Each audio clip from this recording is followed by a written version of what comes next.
नमस्कार दोस्तों, आज हम बात करने वाले हैं जिस तरह से पूरे विश्व के सिस्टम को एक अकेले अमेरिका ने तहस नहस कर रखा है। जिस तरह से अमेरिका ने पूरे विश्व के अंदर कई जगह युद्ध के मोर्चे खुलवा रखे हैं। आखिरकार ऐसा क्यों?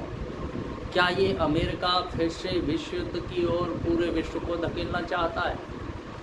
अमेरिका ने जिस तरह से यूक्रेन को लालच देकर के कि हम तुझे नाटो में शामिल करेंगे, और नाटो में शामिल करने के लिए जब यूक्रेन ने अपना आवेदन दिया, यूक्रेन बार बार नाटो ग्रुप से मिलने बार बार जाता आता रहा, तो रूस को मजबूरन होकर यूक्रेन को नाटो में मिलने से रोकने के लिए उस पर हमले करने पड़े, और वह युद्ध पिछले 3 साल से आज तक लगातार चला है। लेकिन पिछले 3 साल से यूक्रेन को नाटो देश अपने ग्रुप में शामिल नहीं कर पाए, क्योंकि रूस ने सीधा कहा है कि जिस दिन नाटो में यूक्रेन शामिल हो गया वो दिन यूक्रेन का आखिरी समय होगा, आखिरी वक्त होगा।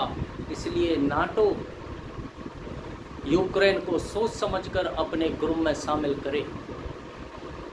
ठीक इसी तरह से आज तक वो युद्ध बढ़ता चला जा रहा है। बातचीतें हो रही हैं, बातचीतों के बीच एक दूसरे पर बम ब्लास्ट फोड़े जा रहे हैं, लेकिन उसका नतीजा, उसका परिणाम आज पूरे विश्व पर पड़ रहा है। विश्व की अर्थव्यवस्था रूस की अर्थव्यवस्था से काफ़ी जुड़ी हुई है, क्योंकि वहाँ पर तेल होता है रूस के अंदर, यूक्रेन के अंदर मिनरल्स हैं, कई तरह के पाए जाते हैं जिनकी महंगाई दिन प्रतिदिन बढ़ती चली जा रही है। ये युद्ध जितना लंबा खिंचता चला जाएगा उतना ही यह सब विश्व के लिए बहुत बड़ा खतरा बनता चला है। एक मोर्चा खुलवा दिया यूक्रेन पे, रूस के खिलाफ युद्ध चल रहा है। यूक्रेन छोटा सा देश रूस के खिलाफ पिछले 3 साल से खड़ा है। दूसरा मोर्चा गाजा फिलिस्तीन यहाँ चल रहा था, आतंकवादियों को इजराइल धो धो के मार रहा था। लेकिन इस युद्ध के चलते चलते अमेरिका का एक बयान आता है कि यदि ईरान को अपना एटम बम रोकना है, एटम बम बनाने से स्वयं को रोकना है, तो हमारे साथ एक डील करनी होगी, और यदि उस डील से ईरान पीछे हटता है तो हमें स्वयं को सुरक्षित रखने के लिए ईरान के खिलाफ कड़े प्रतिबंध लगाने होंगे। तो इसका मतलब क्या है? क्या अमेरिका जिस तरह से यूक्रेन को उकसा करके रूस के खिलाफ युद्ध में झोंक देता है, ठीक उसी तरह से इजराइल जिस तरह से युद्ध लड़ रहा था, अब इजराइल ने उन परमाणु ठिकानों को तबाह करने के लिए ईरान पर हमला बोल दिया। बात कर रहा है अमेरिका और हमला कर रहा है इजराइल। यानी दोनों जगह जो युद्ध छिड़े हुए हैं वो दोनों जगह के युद्ध केवल एक अमेरिका की देन है। 2 मोर्चों पर नहीं, तीसरे चौथे कई मोर्चों पर इजराइल अकेले लड़ रहा है, और उधर रूस यूक्रेन से लड़ रहा है, और पूरे नाटो देश उसको हथियार सप्लाई कर रहे हैं कि ले लड़ता रहे। क्योंकि कारण सिर्फ एक है कि इस भारत, इस विश्व की ताकत, बादशाहत किसके पास रहेगी, कौन इकोनॉमी का बादशाह रहेगा, कौन दुनिया को चलाने की ताकत रखेगा, ये केवल उस ताकत के लिए चल रहा है। और उस ताकत को, जो अमेरिका जिस ताकत पर बैठा हुआ है, उस ताकत को खोना नहीं चाहता। यदि वो ताकत अमेरिका की ख़त्म होती है तो अमेरिका को कौन पूछेगा? फिर अमेरिका की इकोनॉमी ख़त्म हो जाएगी। इसलिए अमेरिका अपनी इकोनॉमी को बचाने के लिए दूसरे देशों को हथियार सप्लाई कर करके, उनसे पैसे ले करके दूसरे देशों को लड़ाता रहता है, और अपनी इकोनॉमी को बाकायदा मेंटेन करता रहता है, बचाए रखता है, उसे गिरने नहीं देता। इसलिए ये सारे के सारे मोर्चे आज खोल के अमेरिका ने स्वयं की इकोनॉमी को इस मंदी के दौर में बचाने की कोशिश की है। लेकिन ये कोशिश कब तक? यदि ईरान ने ठान ली तो हो सकता है ईरान की जो बातें हो रही हैं परमाणु परीक्षण हम ईरान को करने नहीं देंगे, ईरान कह रहा है हम परमाणु बना करके रहेंगे। यदि ईरान ने चुपके चुपके से यदि वो परमाणु ईजाद कर लिया होगा तो ईरान अपने अस्तित्व को बचाने के लिए कुछ भी कर सकता है। और जब कुछ भी होगा तो वो इकोनॉमी, जिस इकोनॉमी की बादशाहत को लेकर के अपने साथ चलने के लिए, जिस बादशाहत पर आज तक अमेरिका बैठा हुआ था, उस बादशाहत को कायम रखने के लिए ईरान फिर उसको ख़त्म कर देगा।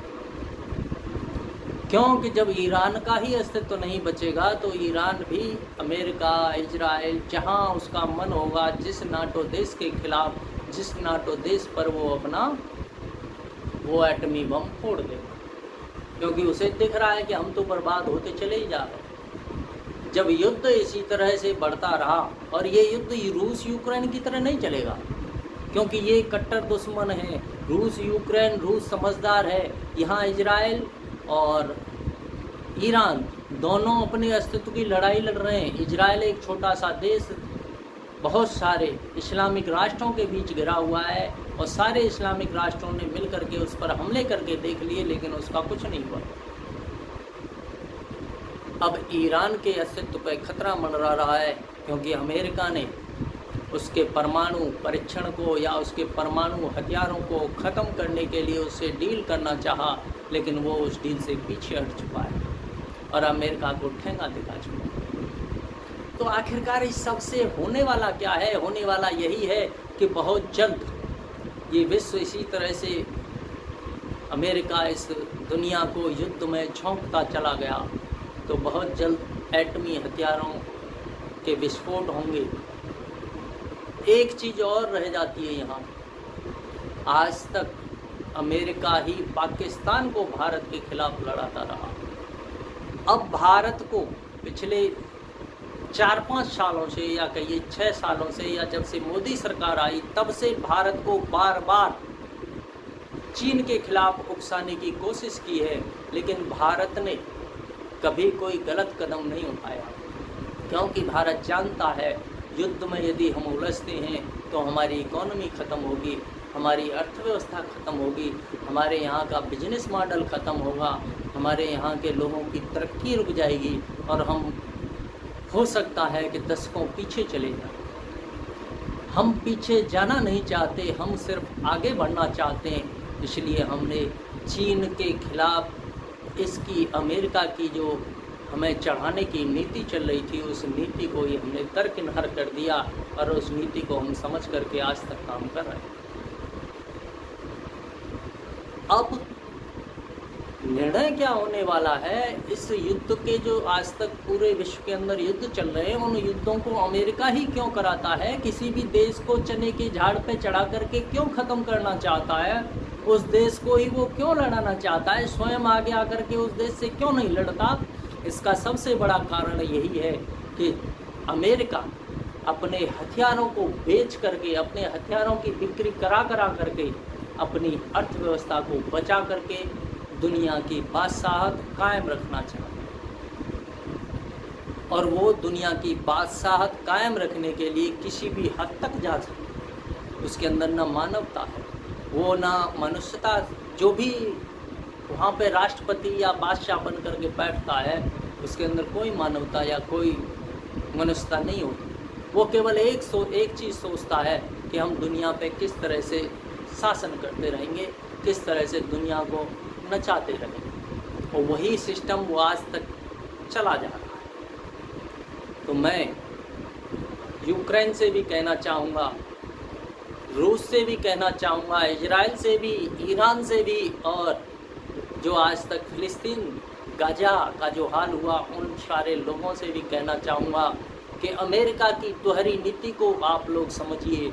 यदि उसको समझने में सफल होते हो तो ये युद्ध पूरे विश्व में कहीं होगा ही नहीं। सारे के सारे युद्ध अपने आप रुक जाएंगे, क्योंकि अमेरिका अपनी दोहरी नीति से अपनी इकानमी को बचाने के लिए, दुनिया को हथियार सप्लाई करने के लिए एक दूसरे देशों को आपस में लड़ाता रहता है। हमें इस सब को ख़त्म करना होगा।